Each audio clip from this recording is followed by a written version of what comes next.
We don't read bios, it's boring. The speakers are going to tell you lots about themselves. So to kick things off, our first speaker, Swish, he got his scuba diving license after doing 9 dives blind. I'm not even sure what that means, but that sounds pretty cool. He is possibly the biggest Formula One fan you will find, badass. In his first year of university, he made a rap song about a scam email he got about an astronaut stuck in space. His, quote, brother emailed him asking for money to send a Soyuz rocket to get him. Love it. All right, we ready to rock back there? Okay, let's give it up for Swish.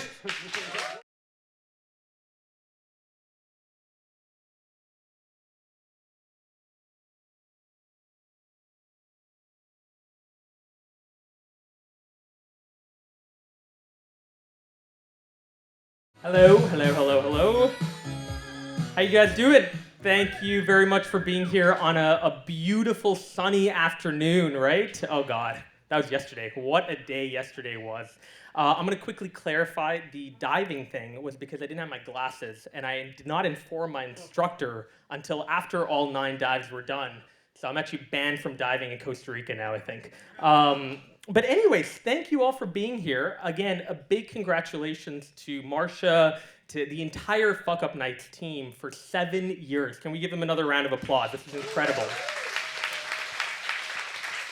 I actually had the fortune of speaking at this event 7 years ago, and that is me back in December 2017. I was 19 at the time, and you might be thinking, what fuck-ups does a 19-year-old truly have? And it's a good question, because after what I thought I gave was, quite an eloquent talk, very good, very, emphatic, I got a question from the audience. The first question from the audience was an individual that stood up and said, Swish, fantastic speech, thank you. But what was your fuck up? And I was like, guess I fucked up my fuck up night speech, basically. And that was one mistake I definitely do not want to repeat the second time around. So I'm going to try to avoid that. The story that I want to share today, I guess 7 years later, is a reflection on mistakes that I've made professionally and personally. Something I've never actually shared openly before. I think a lot of people here might relate. You're very close to sharing it with the world. You're constantly putting it in your calendars. I'm gonna make a post about this, or I might write an article about it. But you just never get around to clicking publish because you're nervous, you're scared, you're embarrassed. So I'm very excited to share it with all of you guys today. Going back, the beginning, I dropped out of school. How many people here dropped out of school? I saw a couple of notes back there. Don't clap, come on. Stay in school, what the hell? But I dropped out of school. My co-founder as well, who's on my right, he dropped out of school as well. Both of us came from immigrant families. So if you come from an immigrant family, you already know that one of the biggest fuck-ups that you can have in your family is if you do not complete your education. Both me and him, immediately after dropping out of school, were kind of put under a magnifying glass. Every single decision that we took was scrutinized by our parents. Every single decision we took was questioned by our parents. But we somehow got to the point where we got together, built a team, built a product back in 2018 for a company that we now call Surf, but previously was called TrueFan. The company itself actually did quite well early on.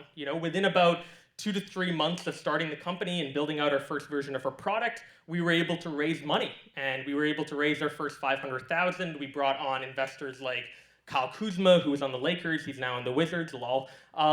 If anyone's a basketball fan, you'll get that. We brought on Jason Robbins from DraftKings. We had a number of really cool speakers, people who, Michelle Romanoff from Clearco, people who were just badass that came together. And being able to then point to all of those people and look at my mom and be like, look, it worked out, was a great feeling. But now I knew that not only did I have my mom's pressure, I'm now going to have all of these investors that are probably going to look for some sort of return down the road. Along with that, we obviously started hiring people. A lot of the people that we were hiring were definitely older than us, and a lot of the people we were hiring had families.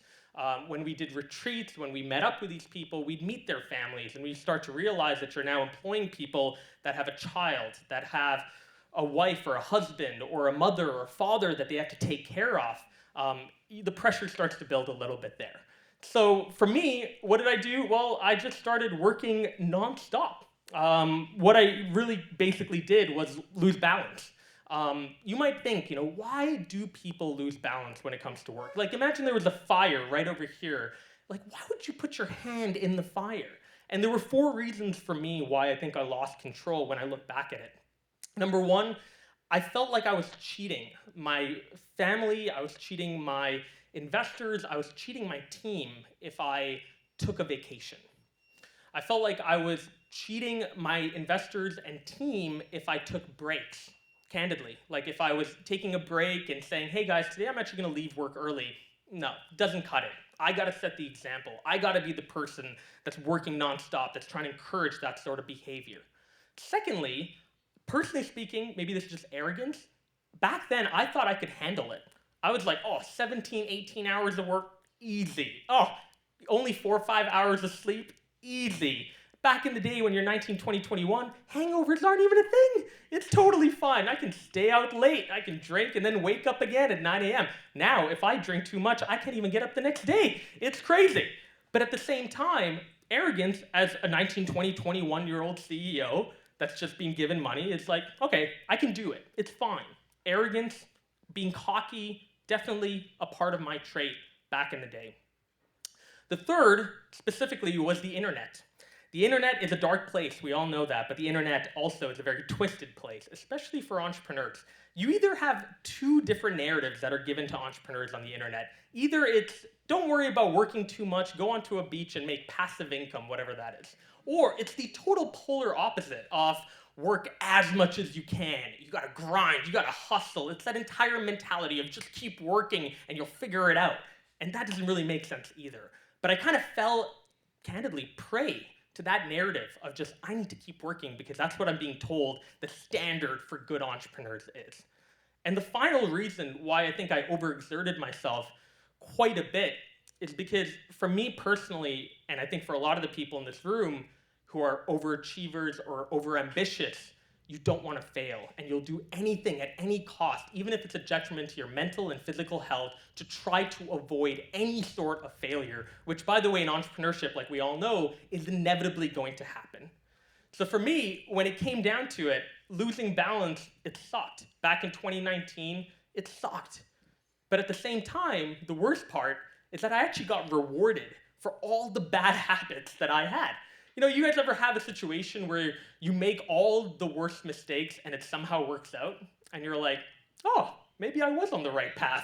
Let me just continue to do what I was doing, like micromanaging people and being super arrogant and cocky and thinking that I'm the only one that cares about this company to the degree that nobody can even get to my level because it's my baby. I'm the one that built this.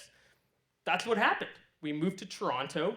We were able to raise another $2 million in our seed round. We brought on more celebrities. We brought on more people that were incredible to the table, who candidly didn't really know the true psyche of how I was feeling, or more importantly, how I was even leading and managing the team. And that made me feel personally that, oh, I'm on the right path. I figured this all out. We're going great. For me, at that moment where I was micromanaging a lot, especially when it came to COVID in 2020, when we were all working remote, I was obsessed about micromanaging. I'd give someone a task on a Tuesday, and on a Thursday, I'd be like, don't worry about completing it. Here it is. I'm done. I didn't let A players that I was trying to hire be A players. I didn't give them the freedom to be able to do things on their own. I was so obsessed about trying to move forward, and more importantly, put fires out each day, thinking and being paranoid that they were fires to put out each day, that I was a control freak. And micromanaging people made it so that people left. But again, that for me was like they didn't belong. It's fine. We'll move on. We'll keep going. It's totally fine. This is validation for everything that we've done thus far to keep doing what we were doing. Until it all came crashing down. So because of the fact that I was so much of a control and paranoid freak, in 2021, in about October, I went through a series of big panic attacks. And candidly, anxiety was something I started to feel in the early part of 2021 as well. The feeling of just waking up and looking at your phone right away when you get out of bed, being in the shower and literally not thinking about anything but work, getting onto a laptop, forgetting to eat breakfast or forgetting to eat lunch just to be able to work. The idea of putting out fires every single day is something I was so paranoid about that I even invented problems. I wanted to create problems to feel like I was moving forward. I wanted to do other people's work to feel like I was moving forward, to validate that my method was correct. It all came crashing down though in October when I had my first panic attack. I remember it was, I probably 1:30 a.m. the day before. I was eating Wendy's. It was my dinner, by the way, at 1:30 a.m. after midnight. And I was watching Game of Thrones, by the way, great show. Oh my fucking God. Side note.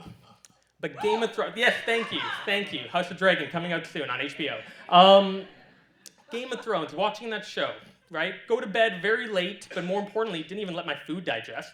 Get up at about 8 a.m., go right to the shower, and I start feeling like my left arm is stiff. All I'm thinking about right now is work. I know I have a busy day ahead, I have a bunch of calls ahead, I'm definitely not prepared for it. I'm definitely not healthy for it. I get out of the shower, and I start feeling cold sweats in my palm. I start getting the shortness of breath. I start feeling some sort of impending danger, even though there was nothing wrong in my household. There was nothing wrong in my living room.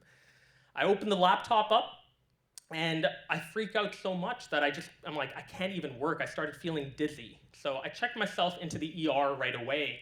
And I don't know why. Maybe this is partly because of them and maybe because of me. It took them a while to find my vein. I don't know if anyone has that issue as well. So they tried pulling blood from me, but they poked me like 4 times, and I'm just like, I'm dying. And I fainted in the ER. And that was one experience that happened. 2 days later, I'm like, okay, maybe that was just a blip. Maybe I'm fine. Maybe again, it's not gonna happen again.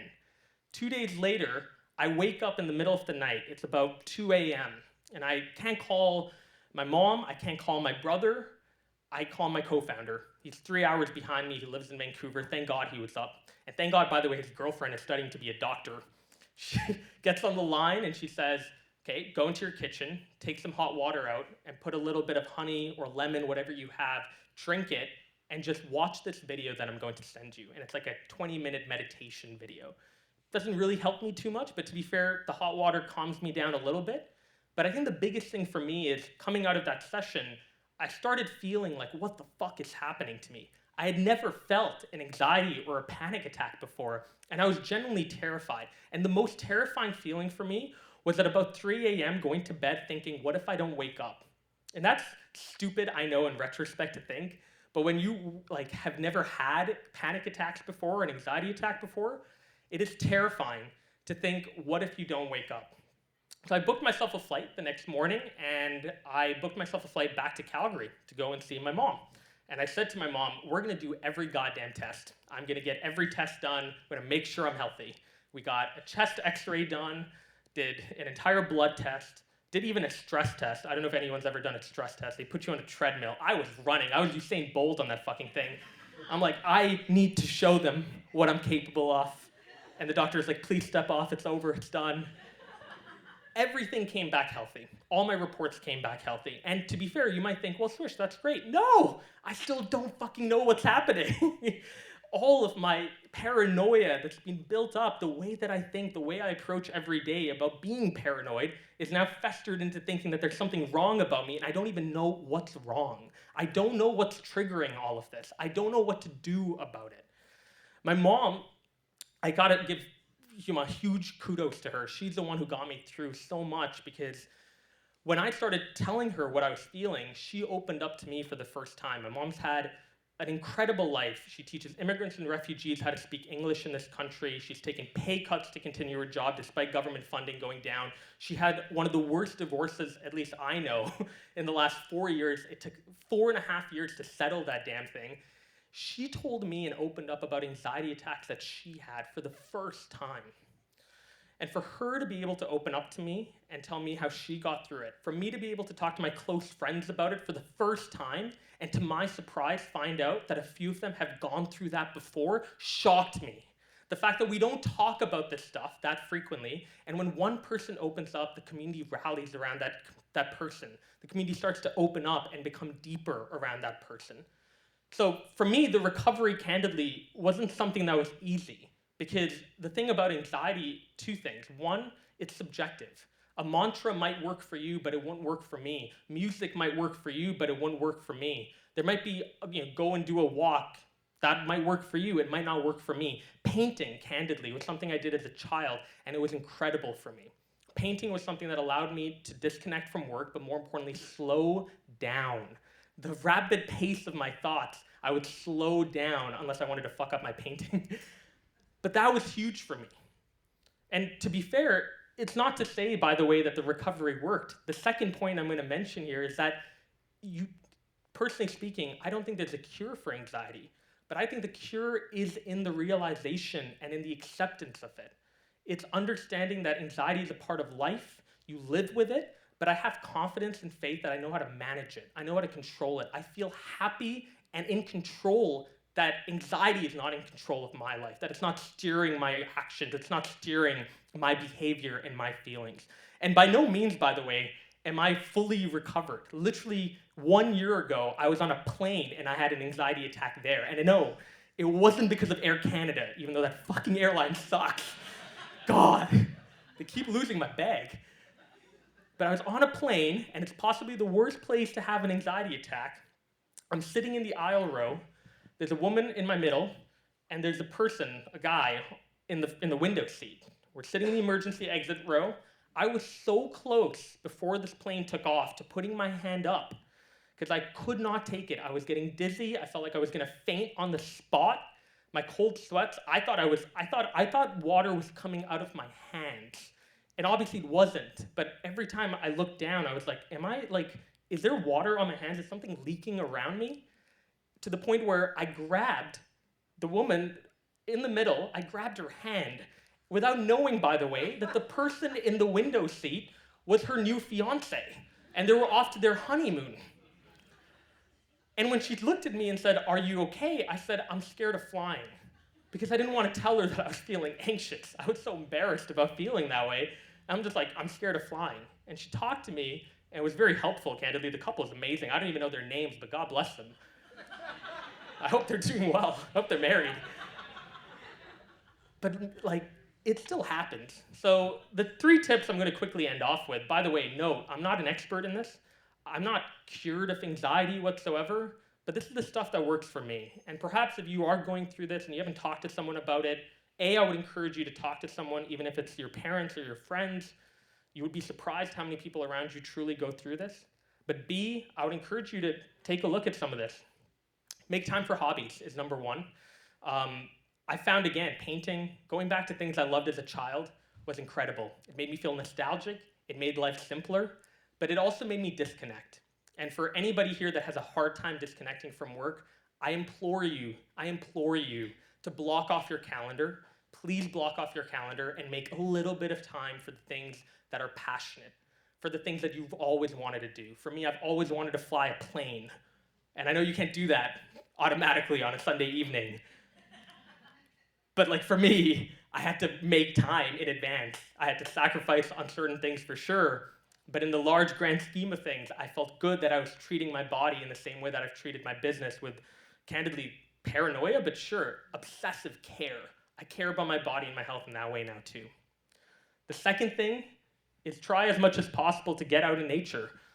Getting outside in nature is fantastic. Obviously, it's tough, by the way, being in Toronto, but I will say this. It could honestly be like a 5 or 10-minute walk that resets your entire mind towards things. I've also, by the way, if you're a professional, I'm a huge fan of sleeping on big decisions and taking your time with things. Not feeling like you need to rush to make a decision right away, and not setting artificial timelines in your head. There's certain things that absolutely you need to get back to someone that night. There's some things that you could probably wait 2 or 3 days for, and the world will not have changed, and the world will not go down crashing and in flames if you wait 2 to 3 days to get back to that person after you've slept through a couple of those thoughts. And finally, be a kid again. Be a kid again, simplify your life. For me, when I go through any sort of anxiety attacks now, I try to remind myself that there is no threat in front of me. But B, I try to remind myself, honestly, of how simple happiness can be when we set very small goals. And what I mean by that is, yeah, we'll have these lofty 2, 3, 4-year goals that we set professionally. You might be very ambitious, you might be an overachiever. But for me, I find more happiness now in those smaller wins. Like tonight, me literally just speaking about this when I was a wreck over there, by the way, so nervous before coming up. And I'm not usually nervous before talks. Thank you. It's something that I'm now going to look back at tonight and have a big smile on my face, because yes, it's embarrassing to talk about anxiety, but for me it was embarrassing because I wasn't proud of that person I was back in 2020 and 2021, but I know I'm taking the right steps in the right direction to be able to hopefully feel proud of about myself in terms of where I'm at now. So thanks so much for hearing this, guys. I appreciate it.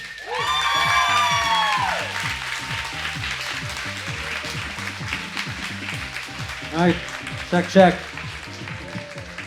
Thanks so much, Swish, for sharing that story.